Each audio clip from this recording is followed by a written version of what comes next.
नमस्कार, आपण पाहत आहात शिरूर टोला तालुक्यातील न्यूज. शिक्रापूर पोलीस ठाण्याच्या पथकाने मौजे शिक्रापूर येथील शारदा लॉजवर वेश्याव्यवसाय चालवण्याची खात्रीशीर माहिती मिळाल्यानंतर धडक कारवाई करत 5 महिलांची सुटका केली आहे. या कारवाईत लॉज चालक संतोष सिन्हा पुजारी वयवर्ष 37 राहणार शिक्रापूर याला पोलिसांनी ताब्यात घेतले आहे. पोलिसांनी दिलेल्या माहितीनुसार आरोपी संतोष पुजारी हा स्वतःच्या आर्थिक फायद्यासाठी लॉजमध्ये वेश्या व्यवसाय करून घेत असल्याचं आढळून आलं.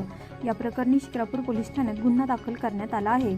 धडक कारवाईत पोलीस निरीक्षक दीपरतन गायकवाड, सहाय्यक पोलीस निरीक्षक राहुल देशमुख, पोलीस हवालदार पारखे पाटील, महिला पोलीस जुंधळे, पोलीस कॉन्स्टेबल कारकूड यांनी सक्रिय सहभाग घेत तात्काळ हालचाली करत एकूण 5 पीडित महिलांची सुटका केली आहे.